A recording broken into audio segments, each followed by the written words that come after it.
Natural hair colour కోసం చూస్తున్నారా? అయితే Anoos henna and black expert వాడండి. ఫోన్ కలుపు, మాకు ఫోన్ చేయొచ్చా సార్? ఎక్కడున్నారు ఆవిడ? మీరు ఆఫీస్లో ఉన్నారా? లేదు సార్, నేను ఆఫీస్ అని చెప్పేసి ఇంట్లో నుంచి బయటకు వచ్చేసి వేరే ఫ్రెండ్ రూమ్ లో తలదాచుకుంటున్నాను సార్. ఇప్పుడు నాకు డైవర్స్ కావాలని నా డాక్టర్ గారితో చెప్పాను. డాక్టర్ ఏం చేస్తారు నీకు డైవర్స్ కావాల్సి వస్తే? అంటే నేను మంచం మీద పడితే బ్యూటీ పార్లర్కి వెళ్తాం సార్. నాకు నచ్చిన టైంలో సినిమాకి వెళ్తా, నాకు నచ్చిన టైంలో ఫ్రెండ్ ఇంటికి వెళ్తా. నేను వెళ్ళకపోతే నీ కాలు నయం అయిపోతుందా? ఇప్పుడు 3 నెలలు మంచం మీద పడి ఉన్నప్పుడు ఖాళీగా ఏం చేయాలో తెలియక గొయ్యి తవ్వుకున్నాడు అంతే.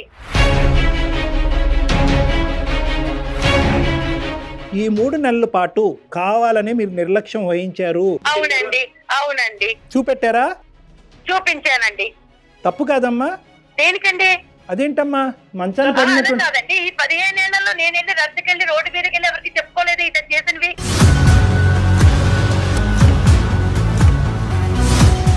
అంటే ఇది రివెంజ్ తీర్చుకున్నట్లుగా అనిపించట్లేదా పద్మ గారు? ఒక రకంగా రివేజ్ అండి. నేను హ్యూమన్ బీయింగ్ ని, నేను మనిషిని కదా, నాకు ఒక మనసు ఉంటది. కక్ష సాధింపు లాంటిది చాలా చర్యలు చేసింది సార్ నా పైన. 15 ఏళ్ళుగా నువ్వు పెట్టిన దాని ముందు 3 నెలల్లో నేను చూపించింది నథింగ్.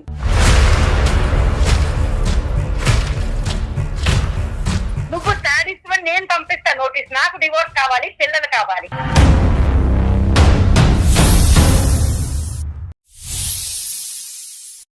నమస్తే కళ్యాణ్ చక్రవర్తి నమస్తే గారు. జగన్, నమస్తే. కళ్యాణ్ గారు, మనకు వచ్చిన మెయిల్స్ లో ఒక మెయిల్ అండి. అతని పేరు ప్రసాద్, కుక్కట్పల్లి నుంచి మెయిల్ చేశాడు. 15 ఏళ్ల సుదీర్ఘ ప్రయాణం చేసిన తర్వాత ఇప్పుడు విడిపోవాలనుకుంటున్నాడండి. కొంచెం డీటెయిల్డ్ గానే పెట్టాడు మెయిల్లో విషయం మొత్తం కూడా. 2 పిల్లలు ఉన్నారు. ఎలా ఉందంటే నాకు ఆ మెయిల్ చదివినంతసేపు కూడా ఒకరి మీద ఒకరు కక్ష సాధింపు. అంటే లోపల మనసులో ఏదో అనేసుకొని ఏదో ఊహించేసుకొని ఇప్పుడు విడిపోదాం అనుకుంటున్నారు.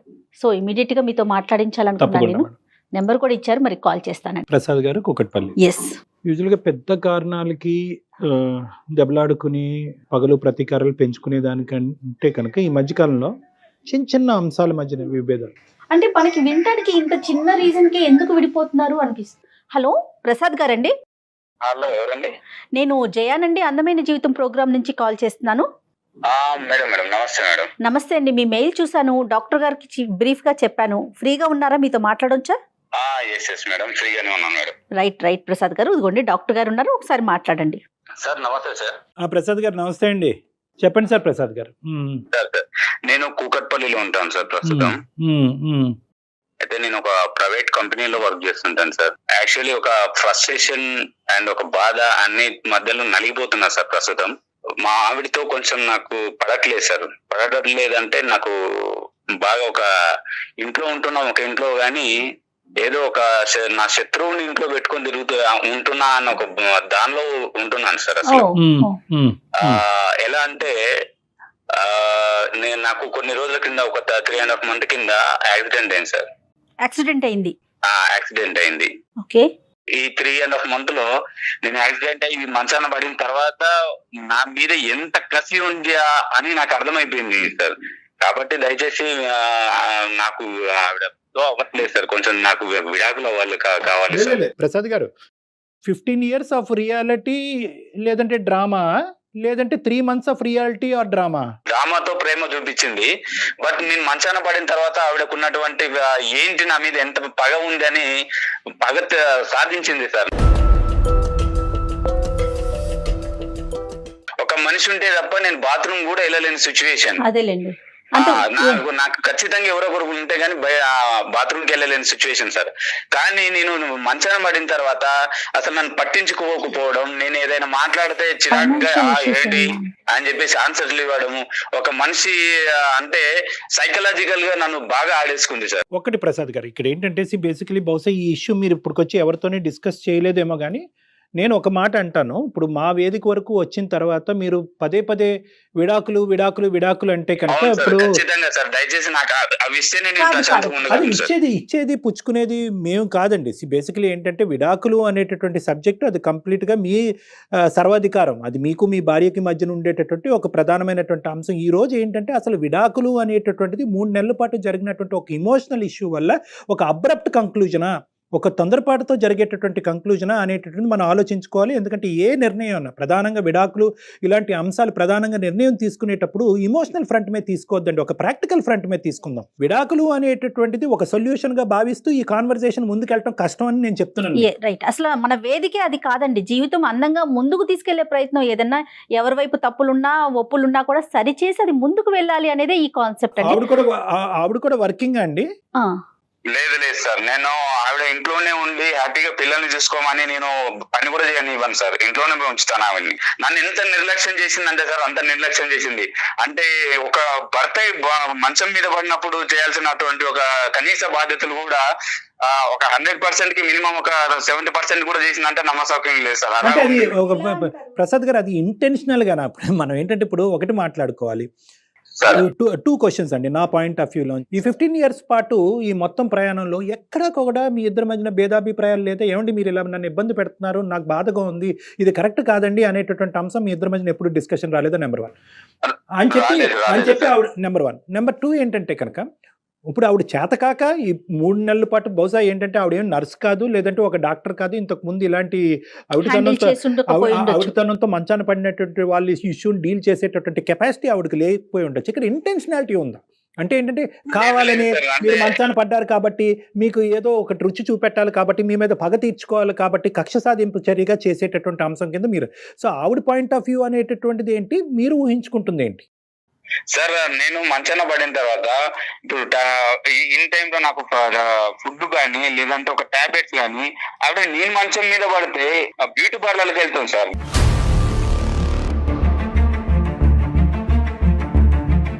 పిల్లలైన పక్కన ఉంటారేమో అని అంటే సండే లేదు ఆ టైంలో ఎవరైనా అంటే స్కూల్ కి హాలిడేస్ ఉన్న టైంలో ఎన్ని హాలిడేస్ ఉంటాయి సార్, ఆ టైంలో కూడా పిల్లల్ని తీసుకొని బయటకు వెళ్ళిపోవడం, కనీసం నాకు దగ్గర నుండి చూసుకోకపోవడం, ఇలా చాలా చేసింది సార్. అంటే బాగా కక్ష సాధింపు లాంటిది చాలా చర్యలు చేసింది సార్ నా పైన. ప్రసాద్ గారు ఇప్పుడు మీకు జరిగినటువంటి ఈ అంశాన్ని మొత్తం 3 నెలల్లో కన్సిస్టెంట్ గా ప్రతిరోజు ఆవిడ యొక్క ప్రవర్తన ఇలాగే ఉందా, లేదంటే మధ్యలో ఉండేదా? ఆవిడకి నాకు చేతన అవ్వట్లేదు, నా వల్ల అవ్వట్లేదు అనేటటువంటి ఎక్స్ప్రెషన్ ఆవిడ ఎప్పుడైనా చెప్పిందా లేదా? ఏంటి అని అని చెప్పేసి అనడం, లేదంటే ఒక టైప్ ఆఫ్ లుకింగ్స్ ఇవ్వడం, ఇలా చేసేది సార్. అంటే చెప్పుకోలేను సార్, అంటే అంత దుర్భరమైన సిచ్యువేషన్ ఎదురు చూసాను సార్. అంటే ఇప్పటికీ నేను అనుభవిస్తున్న సిచ్యువేషన్ ఏంటంటే నాకు ఈ 3.5 months లో బాగా ఎదురైన ఘట్టాలన్నీ కూడా ఒక శత్రువుని, నీ శత్రువు ఇంట్లోనే ఉందని దేవుడు నాకు ఇలా చేయడం కూడా మంచిదే జరిగిందేమో, ఇన్ని రోజుల నాటకానికి ఒక తెర లేపాడేమో అని నేను ఫీల్ అవుతున్నాను సార్.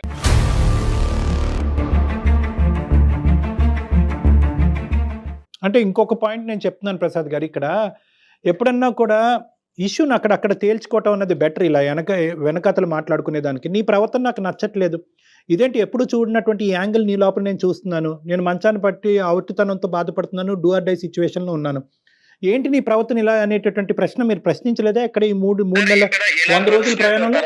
ఒక ఆడపిల్లని తోడుగా చేసుకున్న తర్వాత, ఒక భార్యగా చేసుకున్న తర్వాత కనీస బాధ్యతలు ఏంటి, మంచాన పడ్డ తర్వాత భర్తకు ఏం చేయాలి ఏంటి అనేది కనీసం తెలియదా సార్? నేను చెప్పాలి సార్? మీరు చెప్పవలసినటువంటి అవసరం లేదు. అది ఇక్కడ 2 points మనం ఏమంటున్నా అంటే కనుక ఆవిడ చేతకాక చేయలేకపోయిందా, లేదంటే కావాలని చేయలేకపోయింది సార్? కావాలని చేయలేకపోయింది. అంటే మీ ఇద్దరి మధ్య ఎప్పుడు డిఫరెన్సెస్ లేవా ఈ అంతకుముందు ఈ 15 years లో?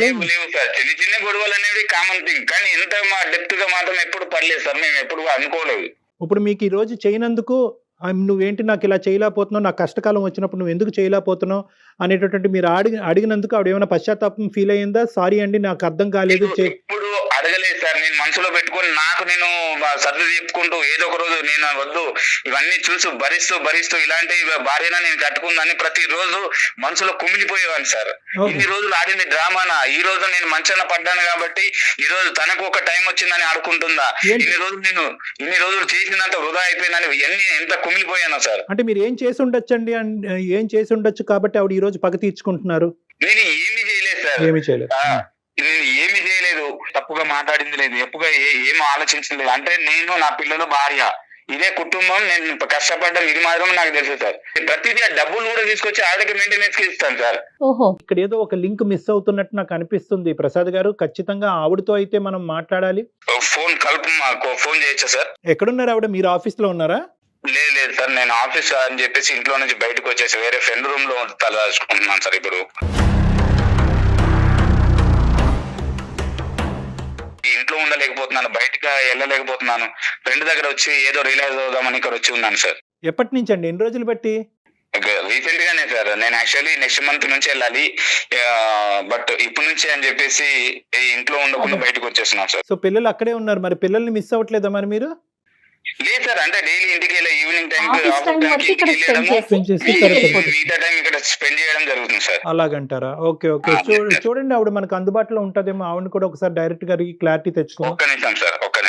అతను మాట తీరు వింటూ ఉంటే మరి డీసెంట్ పర్సన్ లాగే అనిపిస్తున్నారు, అర్థం చేసుకునే వ్యక్తి లాగా అంటే అపోహలకు లోన ఉన్నట్టు. 15 ఏళ్ళు కలిసి ఉన్నప్పుడు ఏ భార్య అయినా సహజంగా మనం ఆలోచిస్తే, భార్య గాని భర్త గాని ఏదైనా తీవ్రమైన ఇబ్బంది పడుతున్నప్పుడు ఇలా కూడా బిహేవ్ చేస్తారా అంటే మేజర్లీ కమ్యూనికేషన్ మేడం. ఇక్కడ ఏమవుతుందంటే వీళ్ళు చిన్న విషయాలు అనుకుంటున్నారు, ఎక్కడికక్కడ కవరప్ చేసుకుని అతను ఇంతనే అని ఆవిడ అనుకుంది, ఈవిడింతే అని ఇతను కంటిన్యూ అయిపోతున్నారు. The main thing about wife and husband relationship ఏంటంటే కమ్యూనికేషన్. ఈ రోజు ఇప్పుడు అతను మనతో చెప్పినట్టుగా ఇంతకు ముందు ఎవరితో కమ్యూనికేట్ చేసి ఉండడు, అంటే ఎవరితో అక్కర్లేదు, భార్య భర్తలు కూర్చుని ఏమో నాకు ఇది నచ్చుతుంది, ఇది నచ్చట్లేదు, ఇది కరెక్ట్, ఇది రాంగ్ అనేది. అంటే సైకలాజికల్ గా మీ ఉద్దేశం ఎప్పటికప్పుడు ఒక ఇష్యూ ఉన్నప్పుడు అప్పుడే మాట్లాడేసుకోవటం మంచిదంటారా? హలో పద్మ, అట్లీస్ట్ ఆ ఇష్యూ రిపీట్ అయ్యేటప్పుడు పద్మ చెప్పు. నేను డాక్టర్ కళ్యాణ్ గారి దగ్గర ఉన్నాను. అదే దేనికి వెళ్ళావని అడుగుతున్నాను. దేనికి వెళ్ళామంటే నీకు తెలియదా దేనికి వెళ్ళాను? నాకెట్లా తెలుస్తుంది? బానే ఉన్నావు కదా ఇప్పుడు. నాకు డైవర్స్ కావాలని నా డాక్టర్ గారితో చెప్పాను. ఏ డాక్టర్ ఏం చేస్తారు నీకు డైవర్స్ కావాల్సి వస్తే?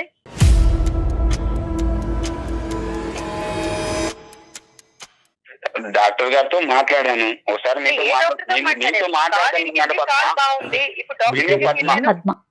అలా కాదు పద్మ గారు, ఒక్క నిమిషం అమ్మా. పద్మ గారు నమస్తే అమ్మా.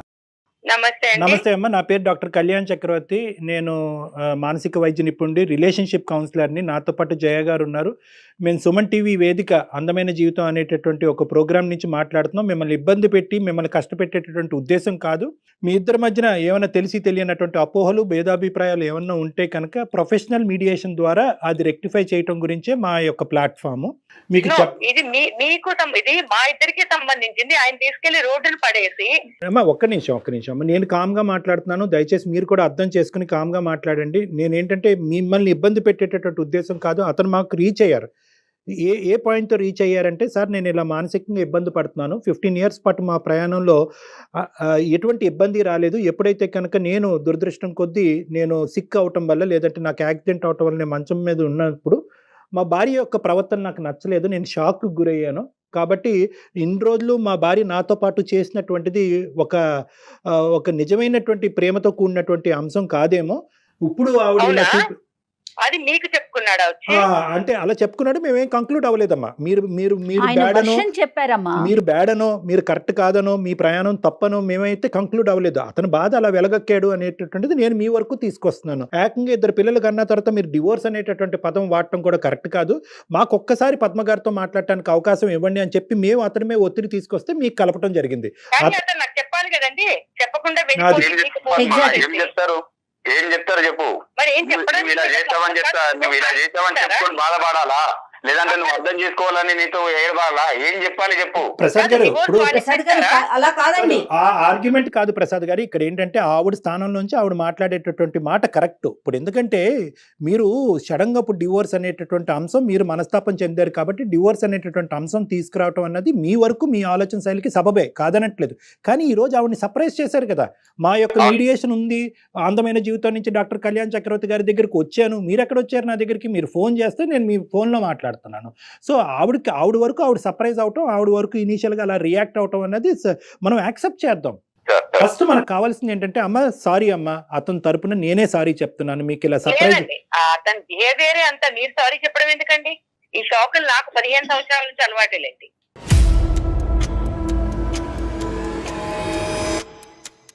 నువ్వు ఇచ్చిన శాఖ ముందు నేను ఇది శాఖ పద్మ, ఏం షాక్ ఇచ్చాను? నేను మంచాన పడ్డ తర్వాత నువ్వు ఇచ్చిన శాఖల కంటే నేను ఎక్కువ కాదు పద్మ, గుర్తు. ఆవిడ యొక్క రియాక్షన్ ఏంటో మనం ఒకసారి విందాం. Okay sir. ఇప్పుడు 3 నెలలు మంచం మీద పడున్నప్పుడు ఖాళీగా ఏం చేయాలో తెలియక గొయ్యి తవ్వుకున్నాడు అంతే. ఇప్పుడు బేసిక్ గా అతనికి కావాల్సింది డివోర్స్, ఎందుకంటే ఇప్పుడు నడుస్తున్నాడు కదా. ఇప్పుడు నీ కంప్లైంట్ ఏంటి? నీకు టైం కి మందులు ఇచ్చా, టైం కి తిండి పెట్టా, టైం కి స్నానం నువ్వు చేయించా, బ్యూటీ పార్లర్కి వెళ్ళుకుంటూ నువ్వు నాకు ఇచ్చావు. నేను వెళ్ళకపోతే నీ కాలు నయమైపోతుందా?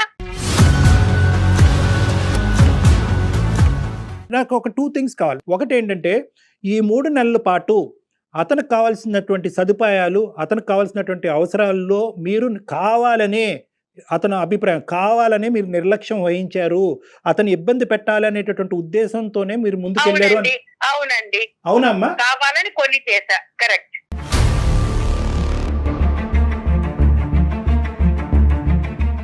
అట్లీస్ట్ ఇప్పటికైనా జ్ఞానోదయం అర్థమైన డాక్టర్ గారు వినండి.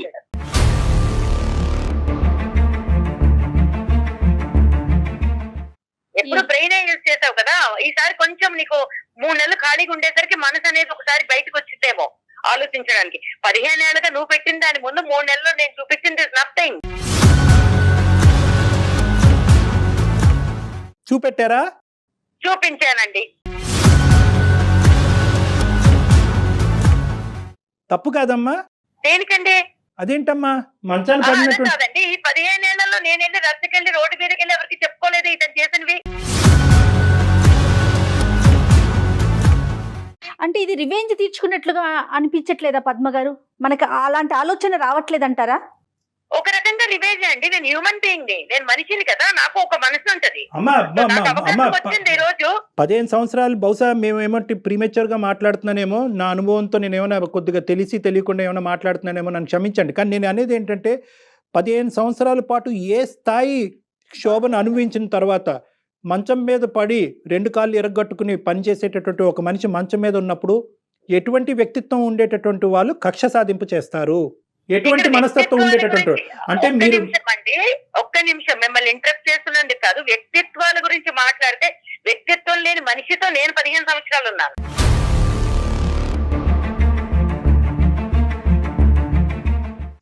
తన గురించి తప్ప ఇంకేం అక్కర్లేదు. ఇంట్లో నేను ఉద్యోగం చేస్తానన్నప్పుడు ఉద్యోగం చేయక్కర్లేదన్నాడు. దానికి అతను ఇచ్చిన రీజన్ ఏంటి? లేదు, నువ్వు ఇంట్లో ఉండాలి చక్కగా, అలా ఉంటే నువ్వు హ్యాపీగా ఉంటావు. బట్ నాకు కూడా కొన్ని ఉంటాయి కదా. నేను చదువుకున్నాను, ఏదో ఉద్యోగం చేద్దాం అనుకున్నాను, ఇంటికి ఫైనాన్షియల్ గా కొంత సపోర్ట్ వస్తుంది అనుకున్నాను. ఓకే, ఫస్ట్ లో అయితే పెళ్ళైన కొత్తలో నేను నమ్మా ఈ డ్రామా మాటలన్నీ. అవునేమో నిజమేమో నెత్తిన పెట్టుకుని చూసేసుకుంటాడు అని. తర్వాత ఓకే, పిల్లల తర్వాత అదే లోకం. వంట చేయడము, సాయంత్రం వచ్చేసరికి, లేకపోతే సండే మండే లేదా వీకెండ్స్ ఫెస్టివల్స్ వస్తే ఆయన గారు ఫ్రెండ్స్ ఇళ్ళకి వెళ్ళో లేకపోతే ఫ్రెండ్స్ తీసుకుని వచ్చి సడన్ షాపులు ఎట్లా ఉంటాయంటే, ఇప్పుడు ఒక 5గురు వస్తారు భోజనాలకి, ఇంట్లో ఏమి ఉన్నాయి లేవు, వండగలదా లేదా, బతికిందా చచ్చిందా చస్తుందా, ఇవేం చూసుకోకర్లేదు.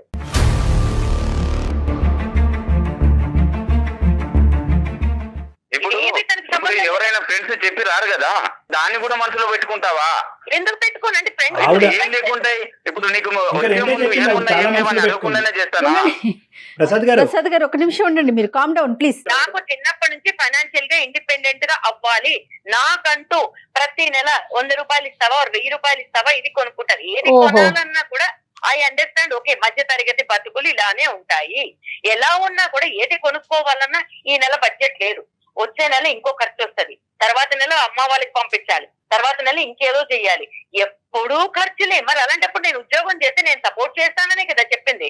పిల్లల్ని కూడా కాంప్రమైజ్ అయ్యి స్కూల్స్ కి ఏదో పంపిస్తున్నాం, బట్ అనుకున్న స్కూల్స్ కి పంపించట్లేదు. ఏదో కాంప్రమైజ్ అయ్యాము, పంపిస్తున్నాం. ప్రతిరోజు ఏదో ఒకటి. కాళ్ళు బాగున్నంత కాలం, మంచాన పడనంత కాలము ఆయన చేసినవి ఇంత అంత కాదు, మంచాన పడినంత కాలము మేలీగో, తక్కువేం లేదు మేలీగో. ఎంత ఈగోయిస్టిక్ అంటే తన దృష్టిలో తను ఏమీ మాట్లాడకుండా నన్ను తిట్టలేదు కాబట్టి మంచోడు అనుకోవాలి. అంటే తిట్టడం ఒకటేనా? నేనేమైనా శాడిస్ట్నా అని అడిగాడు 2-3 సార్లు. అంటే కొడితేనే శాడిస్ట్వా, లేకపోతే ఇంకేదైనా టార్చర్ పెడితేనే, ఫిజికల్ గా టార్చర్ పెడితేనే సాడిస్తావా? అంటే మానసికంగా నువ్వు వేధించే వేదికలు అంటే నేనేం వేధించాను? ఇంటికి వస్తాడు, మాట్లాడడానికి ఏం ఉండవు, ఎప్పుడు కూర్చుని మేము మాట్లాడుకుంది లేదు. నాకు తెలిసి, నాకు గుర్తుండి పెళ్ళైన కొత్తలో ఒక 2-3 నెలలు వదిలేస్తే దాని తర్వాత ఓకే అందరి జీవితాలు ఇలాగే ఉంటాయి, సినిమాలాగా ఉండదు, కాంప్రమైజ్ అయిపోయా. కాంప్రమైజ్ అయిన తర్వాత కూడా చిన్న చిన్న వాటికి కూడా ఏదైనా కావాలంటే ఎక్కడికైనా వెళ్దామా, డబ్బులు ముందుకు వస్తాయి, ఏదైనా కొనుక్కుందామా, డబ్బులే ముందు వస్తాయి. ప్రతి దానికి నీకు డబ్బులు అంత ప్రాబ్లం అయినప్పుడు నన్ను ఉద్యోగం చేయకూడదని ఎందుకు తొక్కేసావు నువ్వు?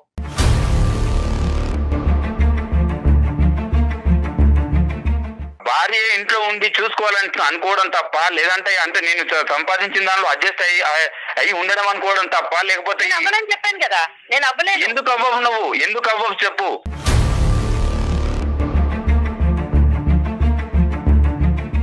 నువ్వు ఉద్యోగం చేసేవన్నీ నువ్వు అన్ని సక్సెస్ అయినట్ట, నువ్వు ఇంట్లో కూర్చొని పిల్లల్ని చూసుకుంటే సక్సెస్ అయినట్టు కాదా? మనసులో ఏదో పెట్టుకొని ఏదో చెప్తుంది, ఏదో చేస్తుంది. నాకైతే అవ్వదు. నీతో పడి ఉండక్కర్లేదు, ఎప్పుడో డివోర్స్ ఇచ్చి పిల్లల్ని తీసుకుని వెళ్ళిపోదును.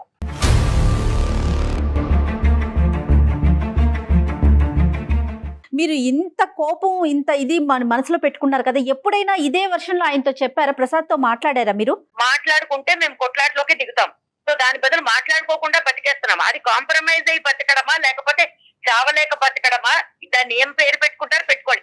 ఏం మాట్లాడాలన్నా ఫ్రెండ్స్ వస్తారు. ఒక పనికి మాలిన నాగరాజు ఎవడో ఉంటాడు, ఎప్పుడు చూసినా అక్కడికి పోతాడు. ఎందుకు వెళ్తావు నువ్వు? వాడి గురించి మాట్లాడకు, వాడు నా ఫ్రెండ్, వాడు నా ఫ్రెండ్. నాకు ఎన్నోసార్లు అవసరాలకు డబ్బులు ఇచ్చాడు వాడు. అవును, అవసరమైన ప్రతిసారి వాడు ఎన్నోసార్లు డబ్బులు ఇచ్చి ఆదుకున్నాడు. వాళ్ళ గురించి నువ్వు ఎలా మాట్లాడతావు? నా ఫ్రెండ్స్ గురించి మాట్లాడాల్సిన అర్హత ఏంది నీకు? నువ్వు తాళి కట్టావు కదా, తాళి కట్టినప్పుడు నా ఫ్రెండ్స్ కూడా నువ్వు డెఫినెట్లీగా స్వీకరించాలి. వాడు ఎలా మాట్లాడుతావు నువ్వు? స్వీకరించను, నిన్ను స్వీకరించా. నీతో పాటు మీ అమ్మ బాబుల్ని కూడా స్వీకరించా కొంతవరకు.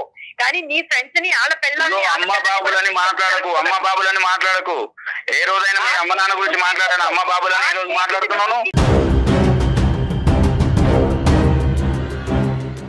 ఏంటి నువ్వు చేసే ఘనకార్యాలు? ఇంతకంటే ఏం చేయగలను? నేను మానసికంగా ఎంత కుమిలిపోయాను నాకు తెలుస్తుంది. అవును, ఖాళీగా ఉన్నావు కాబట్టి కుమిలిపోయావు, బిజీగా ఉన్నప్పుడు కుమిలిపోలేదు కదా. కాలిరిగి ఇంట్లో పడ్డాను కాబట్టి నీవేంది అర్థమైంది. దేవుడు అనేవాడు ప్రతి ఒక్కరికి ఒక అవకాశం ఇస్తాడు. చెప్పు పద్మ, చెప్పు.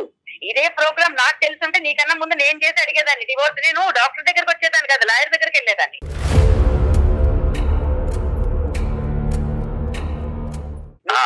ఇలాంటి వాడివి అని తెలుసుంటే, అంటే ఇంత విషం నింపుకున్నావు, ఇప్పుడు అవసరం తీరిపోయాక పిల్లల్ని రోడ్డుకు పడేస్తావని తెలుసుంటే 15 ఏళ్ళు నీతో కాంప్రమైజ్ అయ్యి బతికి నా జీవితం నేను నాశనం చేసుకునేదాన్ని కాదు.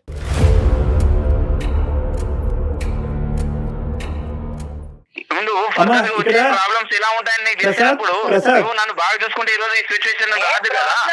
ప్రాబ్లం ఏంటి? వదిలేస్తే వదిలేకో.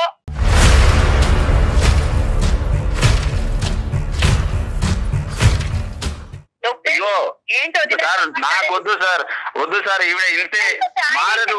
నేను చెప్పాను కదా ఇన్ని రోజులు, కనీసం అట్లీస్ట్ ఇన్ని రోజులు అవును భర్తని నేను ఇలా చేశాను కదా, కనీసం ఏమన్నా మనస్తాపానికి అది మనసాక్షి కూడా ఒప్పుకోవట్లేదు సార్. చేశానని చెప్పుకుంటాడు, అన్నం పెట్టాడు, ఒక ఇంటికి రెంట్ కట్టాడు, అంతకు మించి ఏం పీకాడు?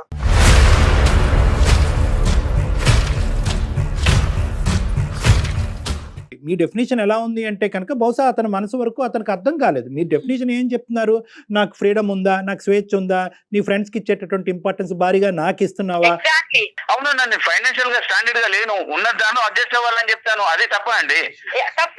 ఇక్కడ ఒక ప్రధానమైనటువంటి ఇష్యూ ఏంటంటే ఇవన్నీ ఆవిడ మనసులో దాచిపెట్టుకుని ఒక అవకాశం దొరికిన తర్వాత 3 నెలల పాటు మీరు మంచం మీద పడినప్పుడు ఆవిడ కక్ష సాధింపు చర్యగా ఇది ఒక బంగారు అవకాశంగా తనకు వచ్చింది, మీకు బుద్ధి చెప్పడానికి ఇంతకు మించినటువంటి అవకాశం లేదు అనేటటువంటి విధంగా ఆవిడ ఆలోచన శైలి అంత క్రికెట్గా ఎలా మారిపోయింది అనేటటువంటిది ఇక్కడ ముఖ్యమైనటువంటి అంశం. ఎందుకంటే ఈ మనిషి నీకేమీ చేయలేదు, భయంకరంగా హింస పెట్టాడు, పగలనక రాత్రనక కొట్టాడు, తిట్టాడు, ఆర్థికంగా ఇబ్బంది పెట్టాడు, పిల్లల్ని చదివించడానికి డబ్బులు ఇవ్వలేదు, మిమ్మల్ని బయటకు వెళ్ళడానికి స్వేచ్ఛను ఇవ్వలేదు, ఇన్ని రకాలుగా హింస పెట్టినా కూడా ఒక మానవతా దృక్పథంతో ఒక మనిషి మంచం మీద పడినప్పుడు సేవ చేయవలసినటువంటి భార్యే కాదు, ఒక ఎవరైనా కూడా అతని పక్కన ఎవరున్నా కూడా సేవ చేస్తారు. కానీ దాన్నే ఒక వాళ్ళు పిలుచుకోవచ్చు చేస్తుందండి వాళ్ళకి బాగా జీతాలు లేదమ్మా, నీ పాత్ర అమ్మ, నీ పాత్ర అమ్మ, ఎవరో వచ్చి చేస్తారనే ఉద్దేశంతో నీకు ఇచ్చి పెళ్లి చేయలేదమ్మా. ఏ సేవ చేసుకుందికి అమ్మా నాన్నలు రావచ్చు, మీ అక్క చెల్లెలు రావచ్చు, సేవకి ఎవరు రారు. ఆడపడుచు లాంటి మీరు ఇంకా మీరు చేసినటువంటి ప్రవర్తనని సమర్థించుకోవద్దమ్మా, ఇంకా పరుగు పోతుంది. ఒక్క నిమిషం పద్మ గారు, పని మనిషి అని అట్లా అనుకుంటే ఎట్లా పద్మ గారు? పెళ్ళై 15 సంవత్సరాలు ఇద్దరు కలిసి ప్రయాణం చేశారు. ఎందుకు పెళ్లి చేసుకున్నానని అడుగుతున్నాడు. మరి ఇంతవరకు డాక్టర్ గారు చెప్పారు కదా, ఆయన ఇవ్వాల్సినవన్నీ ఇచ్చాడు. ఆయన ప్రకారం ఆయన చాలా సంతృప్తికరమైన లైఫ్ లీడ్ చేశాడు. అంటే పెళ్లి చేసుకుంటే పెళ్ళడానికి బట్టలు, ఒక ఇల్లు, అది బాధ్యత కదా అతండి. అదే అమ్మా, అది నేను అంటున్నాను. ఇప్పుడు ఏంటంటే ఇది ఇస్తే సరిపోతుంది అనేటటువంటి వర్జన్ లో ప్రసాద్ గారు అలా ముందుకు వెళ్ళిపోయారు. ఇప్పుడు వచ్చి అతను కనువిప్పు కలగలేదు. నేను చెప్పాను కదా, నేను సరిపోతుంది ఎన్నిసార్లు చెప్పాను. నేను ఉద్యోగం చేస్తాను, మన ఫైనాన్షియల్ స్టేటస్ బాగుంది. ఇష్టం లేదు పద్మ, నాకు ఇష్టం లేదు. మీరు ఒక పాయింట్ ఏంటంటే ఆవిడ 15 years పాటు ఒక ట్రామాకు గురైంది. ఓకే, ఇప్పటికైనా యాక్సెప్ట్ చేయండి. ఇప్పుడు ఆవిడ ఒక ట్రామాకు గురైంది. ఏంటి ఆ ట్రామా అంటే కనుక ఆర్థికంగా సరిపోయినటువంటి జీతాలతో సంసారం నడుపుతున్నారు.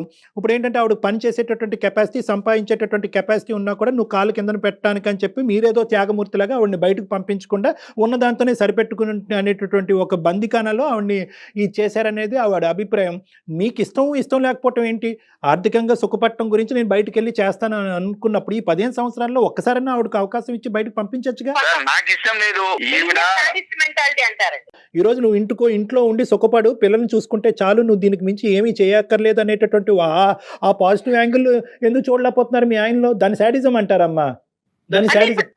ఇప్పుడు నా శాడిజం అనిపిస్తుంది. నాకు చిన్న కోరిక, ఓకే ఒక 2-3 ఏళ్ళు ట్రై చేయి, లేదా 6 నెలలు ట్రై చేయి. అది కరెక్టే, నువ్వు చెప్పేది కరెక్టే. అదే కదా ఇప్పుడు అతని మైండ్. అడగండి ఒకసారి, అసలు అతను ఎందుకు వద్దంటున్నారు ఉద్యోగానికి? ఇష్టం లేదంటున్నాడు. ఎందుకంటే రీజన్స్ ఏంటండి?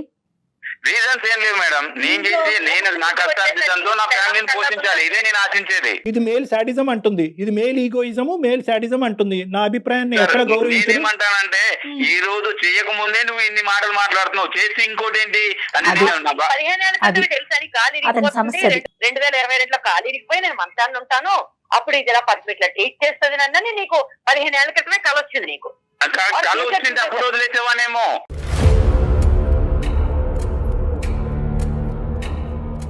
ఇంట్లో కూర్చుంటేనే ఇలా మాట్లాడుతుంది, బయటకు వెళ్తే ఈవిడ కొమ్ములు వచ్చి ఇంకెలా మాట్లాడుతా అంటే ఒక ఆడదాన్ని ఇలాగే ఉండాలి, ఈ పరిధుల మధ్యనే ఉండాలి, ఇలాగే మాట్లాడాలి, ఇలాగే వ్యవహరించాలి అనేటటువంటి గీతలు మీరు ఆల్రెడీ మెంటల్లీ మీరు ముందే గీస్తున్నారు. నేను ఇప్పుడు వరకు ఏమనుకుంటున్నానంటే, అరే అబ్బా ప్రసాద్ భార్యను సుఖపెట్టేస్తున్నాడు, ఇంట్లో ఒక కాళ్ళు నేల మీద మోపకుండా అబ్బాయి ఎంత పువ్వుల్లో పెట్టుకుని భార్యను చూసుకుంటున్నాడు అని నేను అనుకున్నాను. ఇప్పుడు అలా లేదు యాంగిల్. బయటకు వెళ్తే నీకు 2 కొమ్ములు వస్తాయి, నన్ను డామినేట్ చేస్తావు, నేరుగా నా వాల్యూ పోతుంది అనేది మాట్లాడుతున్నాను. నేను ఒకవేళ పంపించుంటే 100% ఇదే జరిగింది. 3 నెలలు ఆయన కాదనుకుని నాకు నచ్చిన టైంలో సినిమాకి వెళ్తా, నాకు నచ్చిన టైంలో ఫ్రెండ్ ఇంటికి వెళ్తా, నాకు నచ్చిన టైంలో ఫ్రెండ్స్.